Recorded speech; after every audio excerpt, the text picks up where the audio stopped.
Cue the theme song. Catlike Reflexes! This is Catlike Reflexes. My name is Bryan Piitz, and I'm a little drunk. I'm gonna let you in a little. I'm gonna let you in a little secret. We actually record more than one episode of this podcast in a night. No, you're breaking the fourth wall. Don't do that. I'm actually kind of still drunk from the last episode. Close. But a little bit more. It's the fifth wall. Okay. Yeah, it's audios. It's the first wall. Yeah, fine. It's like, what wall? Who are you people? Well, we're going to get a little off the rails today, I suspect, but welcome to Catlike Reflexes. My name is Bryan Piitz, and I am joined by the PodCats. Meow. Derek Howard, Nahanni, Born, Drew Parent, and Michael Serafin. Hi, everybody. Hey, What's happening? In this podcast, I did not tell the other people in the podcast what we're going to be talking about today, so it's all going to be a bit of a surprise. I want to talk about villains. And I want to talk about death. What I want to ask you right now is, what is your favorite movie villain death? Oh, big one. Because Good question. a lot of movies have, especially the kind of movies that a lot of us are kind of into, sort of sci-fi, adventure, there's usually a pretty charismatic villain, and they often die in an unusual way, or an entertaining way. I know in the Bond films, it's always a big deal to find out how the villain's going to bite it. So I was wondering if any of you had any favorite movie villain deaths. Wow. The whole dance sequence at the end of Guardians of the Galaxy. Very good. Can you explain to some people maybe that haven't seen Guardians of the Galaxy, maybe spoil the ending for them? No, I can't. Because I haven't watched Guardians of the Galaxy in a little while. So what pretty much happens near the end of the movie is... Spoilers if you haven't Spoilers seen alert. Yeah, I think all of this is going to be spoilers. Well, This is if you really haven't seen Guardians of the Galaxies, get out of the cave. Yeah, you're probably not listening to this because you live in the past. Bear with me for a second here. I am the sixth wall, binging isn't some it? stuff. Yeah, that's right. Time. So the big dance-off at the end of So Guardians what of ends the up Galaxy. happening is Star-Lord, Chris Pratt, after they crash land on, I think it's Nova, which is odd because That's right. it's Nova's actually a character in the Marvel It's Universe. Nova Prime, thank you. He's sitting there talking to him about, how he's gonna crush the world and kill everybody with the cosmic cube. Which is funny because that's another whole other story of Marvel. But then Star-Lord starts sitting there and he's like, no way, and he just starts moving and dancing, and he's like, what are you doing? He's like, can't you feel it? And he just starts humping the air at one point. He's like, it's the Force, it's the living being of everybody, come on. And then all the rest of the Guardians, so it's Drax the Destroyer, Gamora, Rocket, and Groot. Huh? Tree. And isn't Alf one of them? Yeah. I'm pretty sure. Alf, E.T.'s there too. Alf, E.T. They make out. Howard for the most Duck, of the movie. he shows up, Gizmo's there. Yeah. Silver Surfer pops in and out really Gadzuki, quickly. but not And then- Godzilla. Yeah, And then a big dance-off happens between all of them, kind of like the end of Footloose. that's right. That's right. So so what happens to the villain exactly? Well, when they all start dancing, they start combining their powers together, and they just kind of shoot through him and vanishes. And Brian's filming me now, taking a picture. You didn't hear that. I did nothing. Oh, it was a good... I like Guardians of the Galaxy. I can't wait to see what they're going to do for the next one. Yeah. Because it's going to be interesting because... Do you think Howard the Duck is going to take them all on? Is that... Well, it's funny because if you stay and watch the extra scene, Yeah. the extra scene has Howard the Duck in it at the Collectors. That's right. But it's even funny. He's in it earlier, and everyone's kind of like, "Well, no, you don't really. You do. You see him. He's in the back there when they first go into the Collector's thing." Cool. But no, there's not going to be any Howard the Duck. I just finished playing. If you listen to the last episode, I just finished playing Lego Marvel Superheroes, and I unlocked Howard the Duck. That's a Nice. character, and when you do, you get an achievement called "Really." Nice. Nice. That's great. That's cute. Yes. Anybody else got any favorite super villain or movie villain deaths? I have one, but it's not an end villain. Yeah, that's fair. That's fair. I'm racking my brain. It's a great question. You have so many of these end villains, and they go to glorious deaths, whether that's the original Terminator sinking in lava, whether it's, it could be anything and everything. How do you define it? And it's got to be Indiana Jones up against the guy who has the, he just shoots him. Oh, that's right. That's it. It's Indiana Jones. What is the story behind this? Behind that scene? Yeah. So they were filming, and Harrison Ford was greatly ill. Yeah, for those of you who maybe, God forbid, haven't seen Raiders of the Lost Ark, or maybe Spoilers! you haven't seen it. You have never seen Raiders of the Lost Ark? I've never seen an Indiana Okay, Jones. Nahanni. And I know. I've always passed out. Well, all right. So for Nahanni's sake, or anybody who hasn't seen it or doesn't, or maybe saw it a long time ago, the scene in question is Indiana Jones is in the market, trying to find. He's on the market because that's sweet. No, he's in like an open air market. Oh, okay. And he's trying to find. Different story. Rule 34 again. Yep. He's trying to find Marion Ravenwood, his sort of girlfriend. And he's running all around, and then the bad guys are after him, and lo and behold, one of the villains, one of the sort of henchmen, is a sword master. Yes. And the crowd splits, and on one side is the sword master, and the other side is Indiana Jones, and the sword master takes out his scimitars. He's got scimitars, there's like some kind of big swords, and he does his well choreographed sort of like move to like really egg on Indiana Jones and intimidate him. And the scene in the film is Indiana Jones looks at him, kind of grimaces a little bit, pulls his revolver out of his holster, and just shoots the guy dead. As opposed to his bullwhip, which is his usual. Right. Or fist fighting, or finding a sword, whatever. He just shoots the guy cold, dead. Boom. And it's kind of like, it's pretty funny actually in the movie if you watch it. Because it's built up like there's going to be this big fight, and then just boom. Yeah. And I think the story you're referring to is that they were filming this in the desert over a long series of time, and Harrison Ford came down with a really bad case of stomach flu, and they kept filming this, and he had to do this choreographed fight, and he got sick and tired of it, and he just looked really sick. He said, "I'm just going to shoot him," and he did. And everybody thought it was really funny. That's good, cut. Yeah, that's awesome. Yeah. And that's one of the classic movie scenes. Yeah. Actually, Harrison Ford should write movies because all the best parts in movies are things he ad-libbed. Yeah. In The Empire Strikes Back, there's a scene where he's about to be frozen in carbonite. Mm-hmm. Princess Leia runs up to him and says, "I love you." Best scene And he ever. says, of course, "I know." Oh. And apparently the scene as scripted was, "I love you too." Yeah, that's bullshit. Which is kind of just like, well, okay. And apparently Harrison Ford was like, "No, come on, George." Awesome. Apparently, like, Harrison Ford could kind of like boss George Lucas around a little bit. He kind of was like, "Come on, George, you fucking asshole, let's do this shit." So he was like, "No, I'm gonna make something up," and he came up with the "I know" line, which is like now a classic. So he comes up with all these classic bits. Yeah. But he should just write a screenplay, and the whole thing is classic bits. Okay, Yeah. so that's mine. Yeah, maybe there's a movie where Princess Leia says, "I love you," and then he shoots her dead.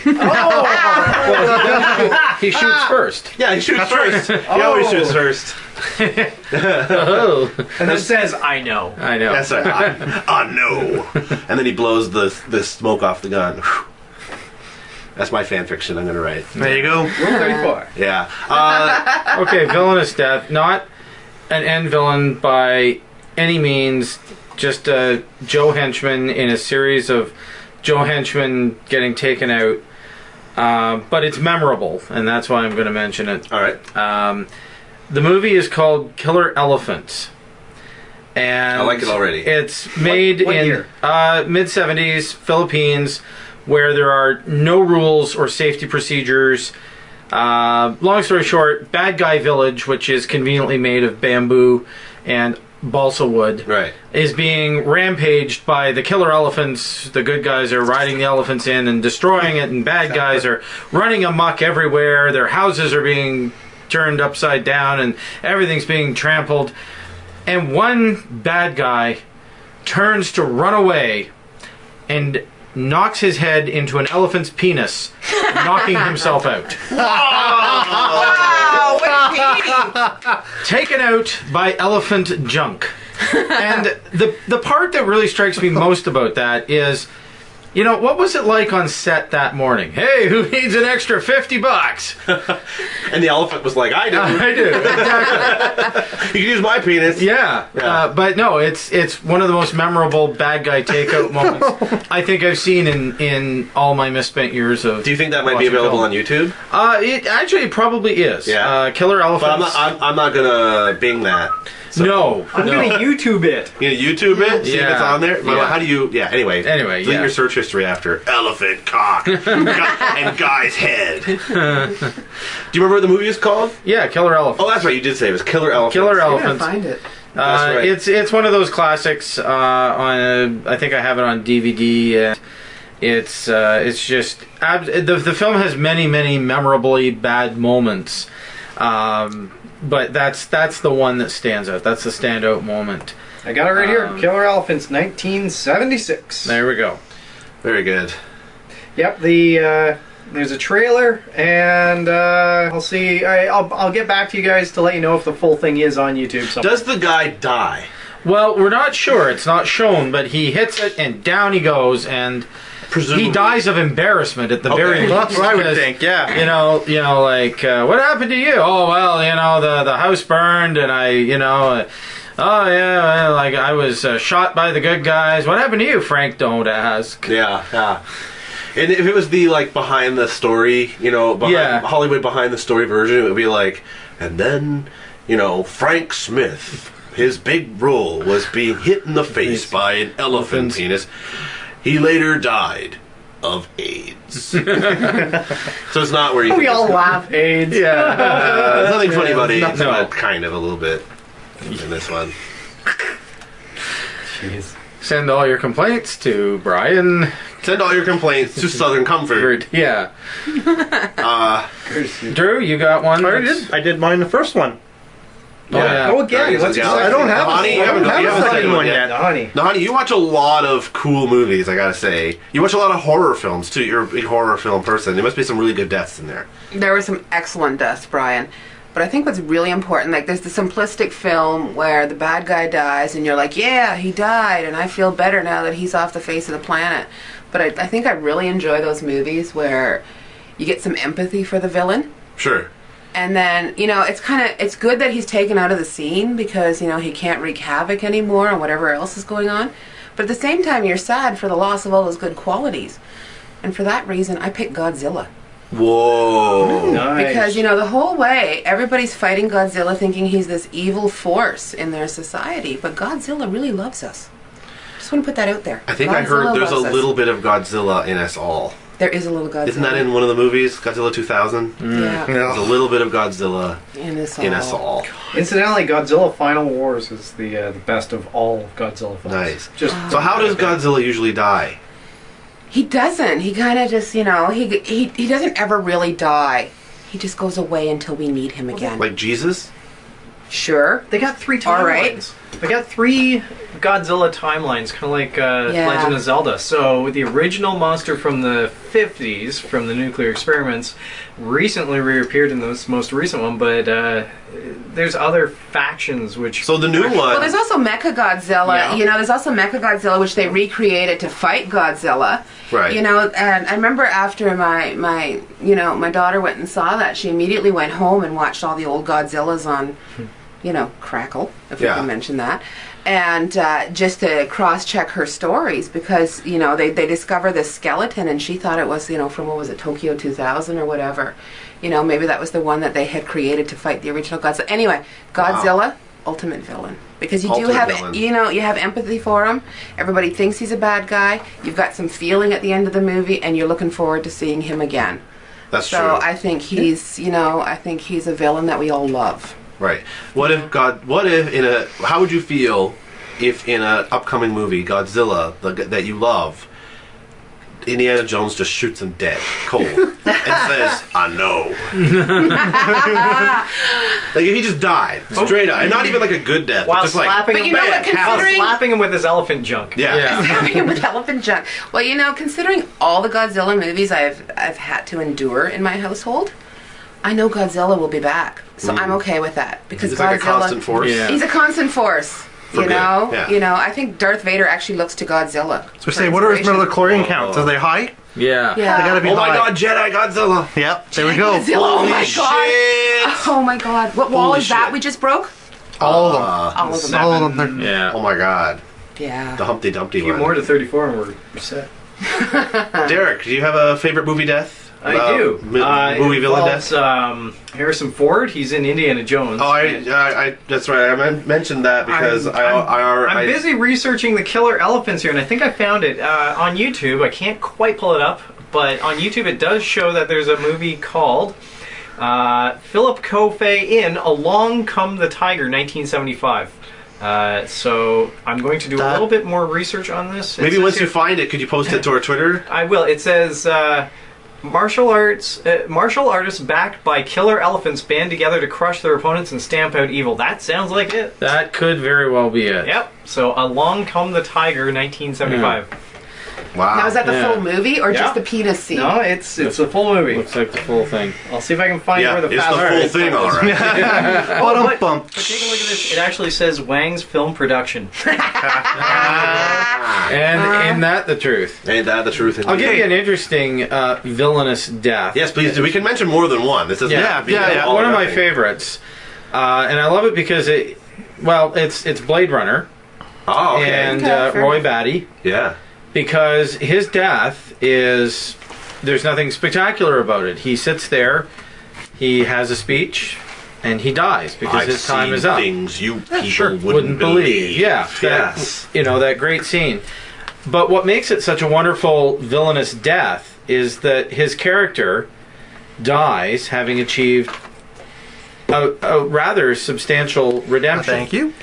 Roy Batty has come to an appreciation that he didn't have earlier in the film. He was on a quest to prolong his existence, and realizing that that isn't possible, he suddenly has an appreciation for life and accepts that his time has come. And that's, I think, one of the more meaningful villainous deaths. Mostly it's, And then Harrison Ford shot him dead. well, he And did said, "I know." afterwards and said, I know, yes. Yeah. But I think that one always resonates with me because Sure. it actually is a villainous death that isn't glib or, often Sure. they're self-referential to something that happened earlier in the film, or it's That's right. funny, or it's, it reminds me of it's all the wonderful Arnold Schwarzenegger one-liners, where's what's his name? I let him go after Right, yeah. dropping him off the cliff, stuff like that. Yeah.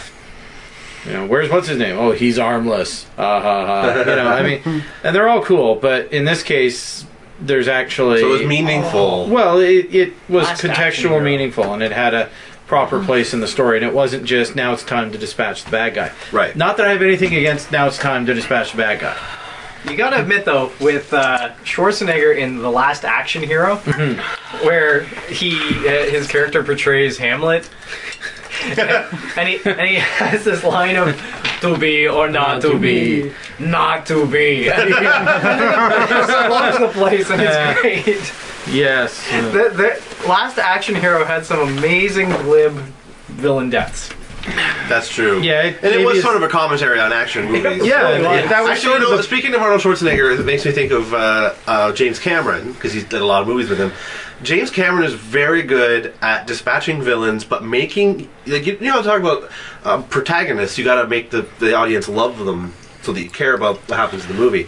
He's very good at making you hate villains, so that when they die, you're satisfied. cheering. So you think of Terminator 2, and there's Sarah Connor's in the insane asylum, and there's Yeah. the guard who's trying to rape her and stuff. And then when Robert Patrick kills him, Yeah. it's kill that fucking asshole. Or- he's so good at doing that. Actually, a really good one is that other one he did, the Titanic, when Leo DiCaprio And- freezes and sinks, I and you're was- like, I am so glad that guy is dead. Oh my god, I hated him. I was It actually going to incredible. make this point because we're talking about old Cameron, who is very good at creating Yeah. momentous villains that you want to see dead, Yeah. as opposed to new Cameron, who made Avatar, where you're just like, yeah, kill the fuckers, they're invading, and I don't care about these people, and it's a beautiful film, but kill them all. I don't know. Yeah, it's true. I think I liked Avatar more than you guys did, but I agree with Brian. It's more like I'm with Brian. I liked Avatar a lot. Yeah. you know what? I gotta say with Avatar, although I know that it has many faults, you know the scene in Avatar when they rally everybody up and they're like, let's go, and they get on their birds and they sort of fly? Kind of. It kind of seemed like maybe that was the end of the movie and that there would be like a sequel. And when I thought that was the end of the movie, I was sad. Because I was like, I want there to be more movie. And then there was, and I was happy. So that's sort of that's how I know I must have liked it. I was like, I got to admit to myself and be honest, I kind of liked Avatar. But I know that it has many faults. Favorite movie death for me, for a villain, Yaphet Kotto in Live and Let Die. Roger Moore is fighting him in the water. Yes. And he's lost he had a spear gun or something and he doesn't have it anymore. But 007 has there's some kind of pressurized air canister, I think for killing sharks or something. And he like shark repellent. yeah, so he ends up underwater. So there's sharks everywhere, and he's fighting the villain. They're underwater, maybe going to drown, and he ends up shoving this compressed air pellet kind of thing in the villain's mouth. Yeah, sort of making him swallow it and breaking it or something like that.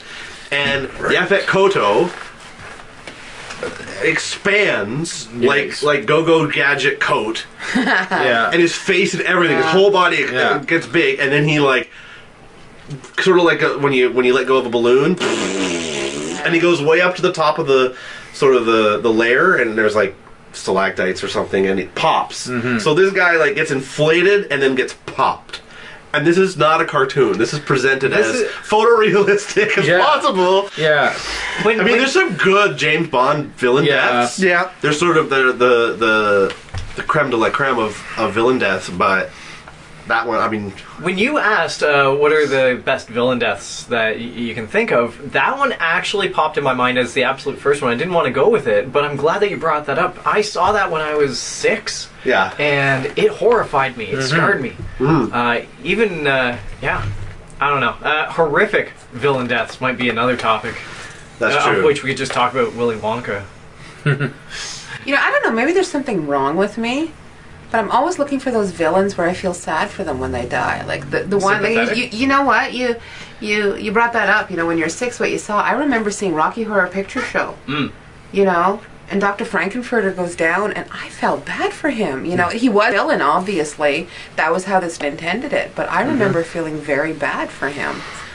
Yeah, well, on those lines, if you want to take that route, you go back to the original Frankenstein, and the monster is supposedly burned alive in the windmill. Sure. And once again, well, there's the villain, but is he really the villain? Right.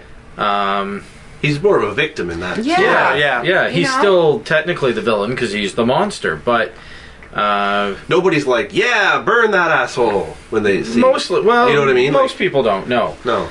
But it's that kind of thing where and those are those memorable villain deaths for me. I think one thing this podcast has determined is that I probably need some therapy. No, I think the rest of us do. Okay, you're fine. Right. You have empathy. You have empathy, and it's the rest of you assholes I need the rest to of us are psychopaths. I think you need more alcohol. That's probably it. Yeah. The best therapy there is. Yeah. Is there ever like a villain that just dies of loneliness at the end? Yeah. Probably. Moonraker. No, he gets shot out into space. Yeah, but then he falls in love with Heidi the Dutch girl. Oh, yes, that's Jaws, you mean? Yeah. Jaws. Yeah, Jaws, but at that point he's sort of turned good. He's still a villain. Well, that's true, but by that point in the movie... She was just blind to his immense charms, let's put it that way. Sure. But in that movie, charms. In that movie, the main villain was 34. Was Hugo Drax, who James Bond shoots with a poison dart and then shoots him through the airlock into deep space. Yeah, and you see his frozen spinning body. Yeah, barreling out into space. Like General Zod kind of spinning body. Yeah, into space? Really? It's like, and then you just see this like thing floating off into space. But yeah. Jaws is a good example of a sympathetic villain. He was so sympathetic they had to turn him into a good guy.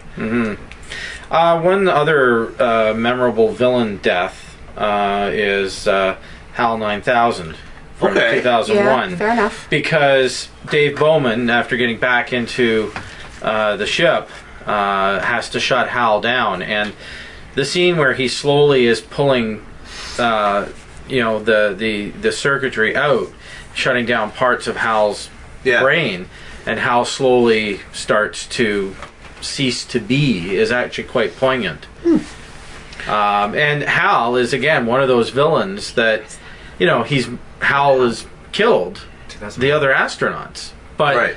Is he truly a villain? Well, yes, to a certain degree. What was he his is. motivation? I haven't seen that in a long time. What is his motivation? His motivation was to protect the mission. The mission. That's what I he thought. didn't think he could entrust it with the other astronauts. Right. He thought that he had to, for the good of the mission, take them out of the equation. Right. In 2010, which is a very underappreciated sequel, Roy Scheider? Roy Scheider, Helen Mirren, directed by yeah. Peter Hyams before he became silly. And they bring Hal back, and it's quite. It was a really worthy sequel, and I thought they handled Hal very well in that. I actually really liked it. I thought it was an excellent little sequel. But again, Hal's demise in 2001 is a very memorable death of a villain. That's true. I'm making quotations with my fingers. That's. Do you find that the more memorable the villain, the more outlandish their death has to be? Maybe not outlandish, necessarily, no. but I think a lot of times, yes. I mean, actually, here's one, a crazy one. It just popped into my mind. I'll think of the name of the movie in a bit. But it was actually Gene Simmons Whoa. who played a terrorist. Really? Yeah, and if I remember rightly, he gets a grenade stuck in his mouth and they pull the God, pin. I know that. What is Yeah, Everybody get their phones and like- use web crawlers. Wanted, Dead, or Alive, that's it. 1987. Yeah, Wanted, Dead or Alive. Ah. Yeah. And so Was the they- theme song was Bon Jovi? No. Damn it. Yeah, it was. That was awesome. Good, yeah. Derek, can you look? I forget the name of the movie. There's a movie where the villain is Christopher Plummer, and he dies by falling off the CN Tower. Ooh. Was it Yeti, Giant of the 20th? I know it. Oh, Yeti. Yeah, Look out! And it was He's actually got a tree! Okay, I will look this up, but I have to bookmark Dark Star 1974 John Carpenter. Now, Yes. I'm going to look up your okay. Christopher Plummer and you talk about it. Thank you. One Hans Gruber in Die Hard. Yep. Yeah. It's not maybe an unusual death. He falls from the building, but it is unusual in that it's in slow motion, and really like that was one of the first really big like action movie sort of deaths. Like there were action movies before, but Die Hard kind of like sort of was a new genre of action movie in a way. And I still think it's funny you can consider Die Hard 2 a Christmas movie. Die Hard 1 is a Christmas movie. Yeah. Both of the lads, Die Hard 1 and 2 are Christmas Brian, movies. Yeah. the movie you're thinking of with Christopher Plummer falling off the CN Tower is High Point. Yes, that's right. Set in 1979. That's right. When the CN Tower was still only a couple of years old and it was novel, so it was actually set at the CN Tower. Yeah. It wasn't doubled Nice. for another location. And it's Christopher Plummer, so like, how awesome is that? Yeah, that's cool. And they had a stuntman fall off the CN Tower. It was like amazing. That's so cool. So if you can find that on YouTube. I know you can find that clip. Look for like High Point, probably CN Tower, or whatever. Yeah, it's pretty cool. Yeah. Christopher Plummet. Hey, there we go. Aw. There we go. Any final thoughts, anybody, on movie villain deaths? We got a couple minutes left. Robert Rodriguez, the Mariachi series. Oh, yes. Fantastic deaths all around. Yeah, the general who gets his knees blown off. Remember that Yeah. one? Holy shit. I just like... Oh, man, that was so good. Dark Star. Let's see, that's why I bookmarked it. I can't remember, but it was John Carpenter's college film, if I recall. Yep. And the climactic end scene involves him trying to talk to a bomb with the sentient bomb saying, it's my job to blow up. That's what my life is. I'm going to blow up now. And this person who's trapped with this bomb saying, please don't. And that extends on. Yeah. That's a pretty neat idea. That's an interesting Sergeant one. It's an Pinback, old- it's time to feed the alien. I don't want to feed the alien. It's a classic science Yeah. fiction story trope that Yeah. they Okay. just kind of redesigned for this film. Yeah, And it's very Dan good. O'Bannon, I think, Yes. co-wrote it. Yeah. So Nahanni, since we're wrapping up, has there ever been a villain that you were happy to see die? Or do you empathize with all the villains? I do empathize with all the villains, but I'm a girl. Oh, well. I'm the only girl in the room. That's right. I am a That girl. she We weren't going to Yeah. say And I'm anything. a mom. You know, every villain is somebody's son or daughter. Right. So But so are all their victims. are all their victims. But you know, there's a reason that they turned into villains. Right. What was Ursula's? She was fat? She wasn't very good looking. Yeah. She You was know, like... she definitely had self-esteem So that's issues. a Disney thing then, is it? Yeah, it's a Disney thing. You know, Disney doesn't count. I just want to put this out there. I don't even know what you guys are Disney talking doesn't about. count. From The Little Mermaid, right? Yes, Ursula from The Little Mermaid. She was Oh. the big octopus villain. Okay, that's just. Yeah, I think I she, think I I was actually thought I that actually tall. liked her. I thought she was kind of badass. I enjoyed her. Yeah. You know, and I had empathy with her once again, you know. And I felt bad because she obviously had self-esteem issues and she wasn't treated well as a she held child and herself. she grew into that. She held herself pretty well. She did. But She yeah, I did. agree. She grew up not as great. Yeah. I would like to end with... Oh, sorry, Brian. Before you Oh, end, yes, please do. off the topic, we're and on the topic of movies, but not villains or anything. Well, you could call him a villain. George Lucas came out at Sundance Uh-huh. and said that all action movies now suck because of the way that they're because they're all action. They're not like there's no Uh-huh. big story. There's no Yeah. story You driven might to say it. they all suffer from having a phantom script. Exactly. Yes. Yeah. Exactly. Something he would know about. Yeah. Contrived. And that's what he even came out and said too, that if he was still in charge of LucasArts and he was making the new Star Wars, it wouldn't have any of the old cast in it. He would have literally, he came out and said he was going to restart Star Wars. Right. And then this was all at Sundance. Yeah. He had a panel. He ended it by, movies don't make money. The action figures is where you make your money. Right. And that's how we ended the panel and literally just dropped the mic and walked off. Oh my god, that's awesome. He did like a mic drop. He literally just went to put the Booyah. mic down and walked away. He would know. He started it. Exactly. Yeah. Yeah, he's the king of it. Exactly. That's The, why. And then somebody shouted, GTFO! Yeah. I heard All right. the addendum to that was that he basically said, yeah, I'm not having any part to do with this. He disowned it. I'm not having Yeah. any part to do with this next film. And everyone applauded. yeah. Yeah. So you want to talk about villain deaths? There you go. There you go. There's the Very biggest good. villain right there. Okay, now I know Yeah. we're on a podcast, Yeah. but put up your hand. Who's going to go see the next ones? Oh, Not well, sure. of course. I'll be there. Okay. No, we're I didn't all go in. see all of them. Derek is not putting up his hand. Howie says no. Why? Well, Howie can jump He's out going the to wait window. for all the rest of us to he come out of gonna the torch theater it? and tell him. Yes, because I'm going to torrent it. No, you know what? They yanked my chain too many times. Too many blockbuster films. Star Trek, Spider-Man. These films, they all say it's the Spider-Man. greatest thing ever, and then they don't Spider-Man deliver. doesn't count. I was gonna say, yeah, well, neither does we don't. Star Wars. So you know, the third I'm- Spider-Man movie doesn't count with Emo Parker. Okay. So I love that. I loved you, Mo Parker. Oh, God. That's pretty funny. So I may not, I won't go on opening night, and I might not go for the first. But week you're going to meet unless- us for beers yeah, afterwards. Unless there's actually rave reviews about this thing, then I'll probably Yeah. go. But I'll be right raving to now, you about it not then. not a chance. Anyways, all right. Well, just to end, I wanted to mention my favorite movie death, which is unusual because it was off screen. And it was the movie Snatch, the villain Bricktop. Ooh. His death was so goddamn satisfying. And he dies off screen. I don't know if you haven't seen it, I'm going to ruin the ending for you. He kills Brad Pitt's mother, and they're a band of gypsies. And they, you think that things are going one way for the heroes, and then there's still a montage showing there's actually the other way. And this villain, who is so awful, he bullies people. Yeah. He smashes their teeth in with hammers. He suffocates them with plastic bags. He feeds them all to his pigs to get rid of the bodies. He's hateful. You just hate him so much. His line here, his quote is, "Do you know what nemesis means? A righteous infliction of retribution manifested by an appropriate agent, personified in this case by a horrible cunt. Me." That's Yeah. right. Which is a great line, actually. It's great. Yeah. Would you? And he asks him if he'd like some sugar with his tea, and he says, "No, thank you, Turkish. I'm sweet enough." Which Yeah. is my favorite. So how's he line.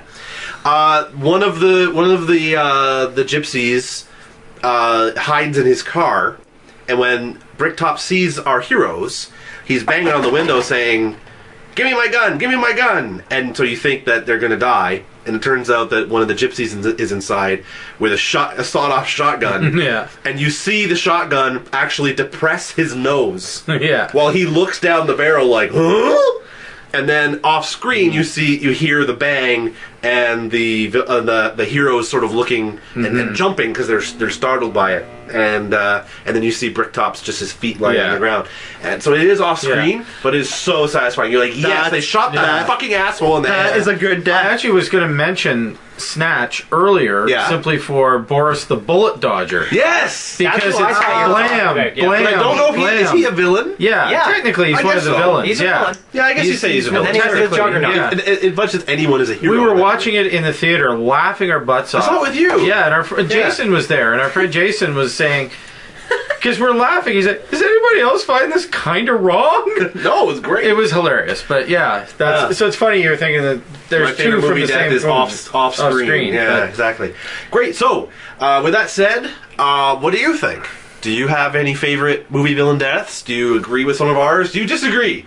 Do you have any that we didn't talk about? Maybe you think we're a-holes. Let us know. You can comment right here on this podcast, wherever you're listening to it, on the comments below, or you can check us out on, please follow us on Twitter at CR Podcast, and you can email us if you're a caveman at info@catlikereflexes.com, and of course, you can catch all the info that you need about our podcast at catlikereflexes.com. Can I get a theme song?